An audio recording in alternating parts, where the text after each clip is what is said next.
চলমান পরিস্থিতিতে সেনা কর্মকর্তাদের যেসব নির্দেশনা দিলেন সেনাপ্রধান ওয়াকারুজ্জামান। হাসিনা পৃথিবীর সব নিষ্ঠুরতা ছাড়িয়ে গেছেন, জাতির উদ্দেশ্যে ভাষণে বললেন ডক্টর ইউনূস। শতাধিক গাড়ির শোডাউন, সার্জিসের কাছে ব্যাখ্যা চাইলেন তাসনিম জারা। বাস্তবতা বুঝলেন তামিম ইকবাল, ফেসবুক পোস্টে করলেন একটি অনুরোধ। আসসালামু আলাইকুম দর্শক, আমাদের হাতে থাকা সর্বশেষ সংবাদে আপনাদের স্বাগত। এতক্ষণ শুনছিলেন সংবাদ শিরোনাম, এবারে থাকছে বিস্তারিত। চলমান পরিস্থিতিতে সেনা কর্মকর্তাদের যেসব নির্দেশনা দিলেন সেনাপ্রধান ওয়াকারুজ্জামান। সেনাবাহিনীর প্রধান জেনারেল ওয়াকারুজ্জামান বলেছেন, বর্তমান পরিস্থিতিতে যে দায়িত্ব ও নিষ্ঠার সঙ্গে সেনাবাহিনী কাজ করছে সেটি দেশ ও জাতি চিরকাল স্মরণ রাখবে। সোমবার ঢাকা সেনানিবাসের সেনা প্রাঙ্গণে সেনা কর্মকর্তাদের সঙ্গে এক বৈঠকে তিনি একথা বলেন। বৈঠকে উপস্থিত একাধিক সূত্র এ তথ্য জানিয়েছে। সেনাপ্রধান দেশের আইন শৃঙ্খলা পরিস্থিতি, নানা ধরনের অপপ্রচার, গুজব, উস্কানিমূলক বক্তব্য সহ বিভিন্ন বিষয় নিয়েও কথা বলেন।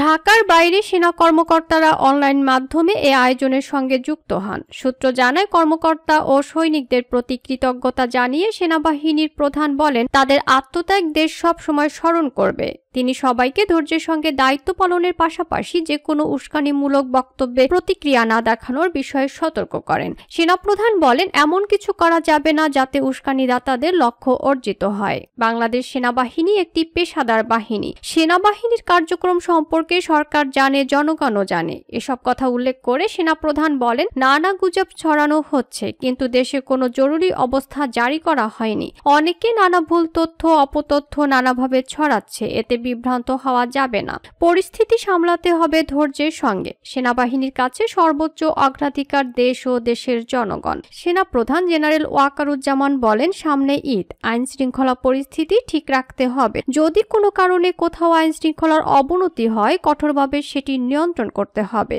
গত সপ্তাহে জাতিসংঘ মহাসচিব অ্যান্তোনিও গুতেরেসের বাংলাদেশ সফরের প্রসঙ্গ উল্লেখ করে সেনাপ্রধান বলেন, জাতিসংঘ মহাসচিব শান্তি মিশনে বাংলাদেশ সেনাবাহিনীর ভূমিকার প্রশংসা করেছেন। 5 আগস্ট পরবর্তী পরিস্থিতি যেভাবে সেনাবাহিনী সামলেছে সে বিষয়ে সেনাবাহিনীর ভূমিকার প্রশংসা করেছেন জাতিসংঘ মহাসচিব। জাতিসংঘ মহাসচিবের সফরকালে কক্সবাজারে 1 লাখ রোহিঙ্গার ইফতার আয়োজনে সহযোগিতার জন্য সেনাপ্রধান রামু সেনানিবাসকে ধন্যবাদ জানান।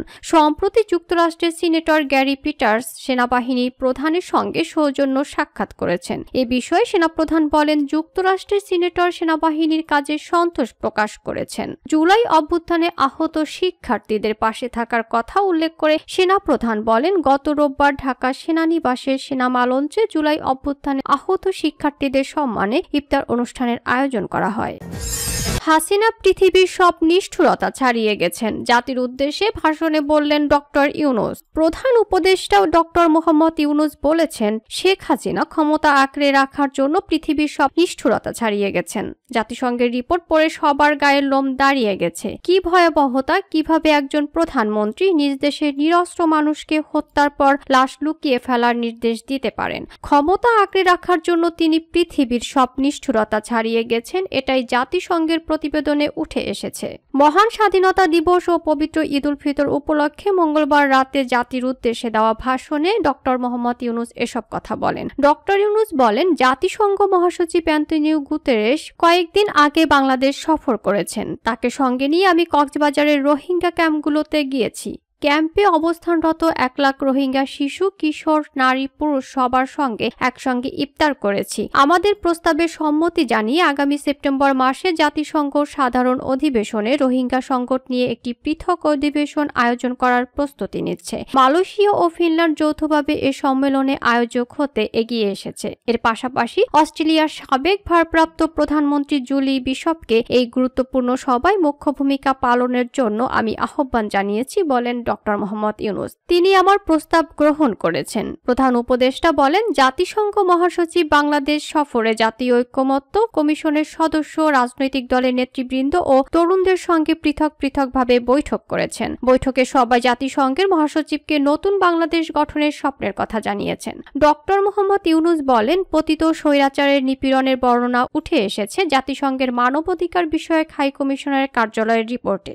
গত জুলাই আগস্ট মাসে বাংলাদেশে বাংলাদেশের ছাত্র শ্রমিক জনতার উপর শেখ হাসিনা সরকার ও আওয়ামী লীগ যে দমন নিপীড়ন ও হত্যাকাণ্ড চালিয়েছে এর পুঙ্খানুপুঙ্খ তদন্ত করে বিস্তারিত রিপোর্ট প্রকাশ করেছে তারা। তিনি বলেন, এই রিপোর্টে স্পষ্টভাবে উঠে এসেছে যে শেখ হাসিনা নিজেই নিরাপত্তা বাহিনীর কর্মকর্তাদের নির্দেশ দিয়েছিলেন বিক্ষোভকারীদের হত্যা করতে।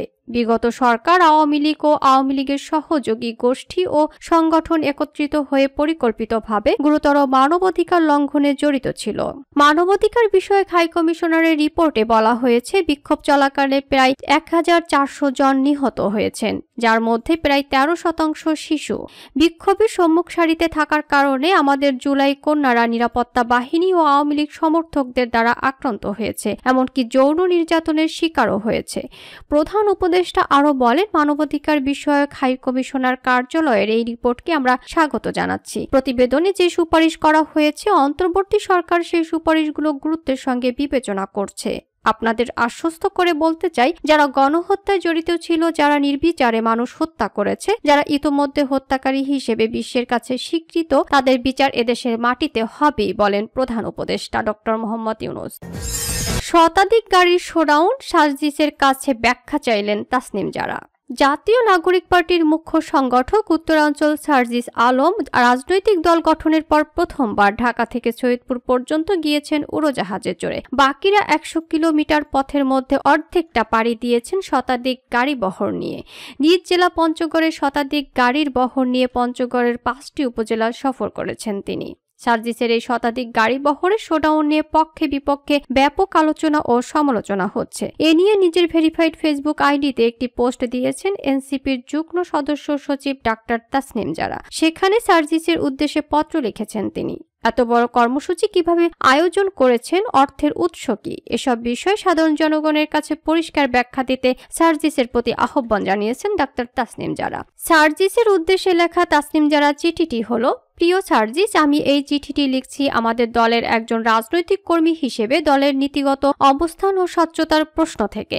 সম্প্রতি তোমার নিজ জেলায় শতাধিক গাড়ির একটি বড় বহর নিয়ে প্রবেশ করা জনগণের মনে যৌক্তিকভাবে কিছু প্রশ্ন তৈরি হয়েছে। তুমি কিছুদিন আগেই প্রকাশ্যে বলেছিলে, আমার আসলে এই মুহূর্তে কোনো টাকা নাই, ধার করে চলতেছি, এটাই হচ্ছে রয়্যালিটি। আমার পকেটে মানিব্যাগও নেই। তোমার এই সাদাসিধে জীবনযাত্রার কথা আমাদেরকে অভিভূত করেছিল এবং জনগণের কাছে আমাদের সংগ্রামকে আরো গ্রহণযোগ্য করেছে। কিন্তু সেই প্রেক্ষাপটে এত বড় একটি আয়োজন কিভাবে সম্ভব হলো, এর অর্থায়ন ও ব্যবস্থাপনা কিভাবে হয়েছে তা নিয়ে মানুষের মনে প্রশ্ন আসাটা স্বাভাবিক। আমাদের দল স্বচ্ছতা, সততা ও জবাবদিহিতার ভিত্তিতে একটি নতুন রাজনৈতিক সংস্কৃতি গড়ে তোলার যে প্রতিশ্রুতি দিয়েছে, সে জায়গা থেকে এসব প্রশ্নের স্পষ্ট ও নির্ভরযোগ্য উত্তর দেওয়া আমাদের সবারই দায়িত্ব।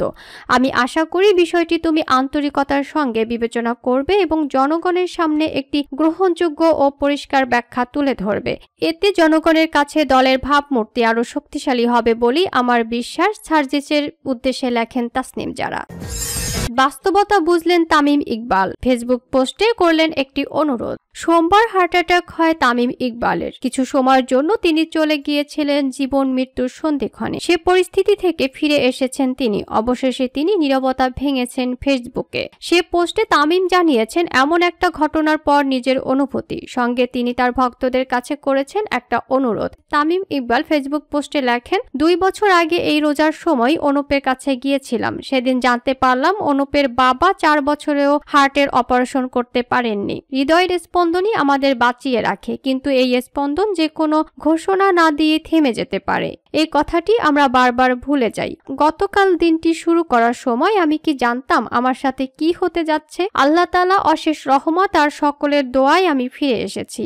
আমার সৌভাগ্য, এই বিপদের সময় আমি পাশে কিছু অসাধারণ মানুষকে পেয়েছিলাম, যাদের বিচক্ষণতা ও আপ্রাণ প্রচেষ্টায় আমি এই সংকট কাটিয়ে ফিরে এসেছি। তামিম ইকবাল লেখেন, কিছু ঘটনা আমাদের বাস্তবতা মনে করিয়ে দেয়, জানিয়ে দেয় যে জীবন আসলে কতটা ছোট, আর এই ছোট জীবনে আর কিছু করতে না পারি, সবাই যেন একে অপরের বিপদে পাশে দাঁড়াই, এটি আমার অনুরোধ। আপনাদের সবাইকে জানাই আন্তরিক কৃতজ্ঞতা ও ভালোবাসা। সবাই আমার জন্য এবং আমার পরিবারের জন্য দোয়া করবেন। আপনাদের ভালোবাসা ছাড়া আমি তামিম ইকবাল কিছুই না, ফেসবুক পোস্টে লেখেন তামিম ইকবাল।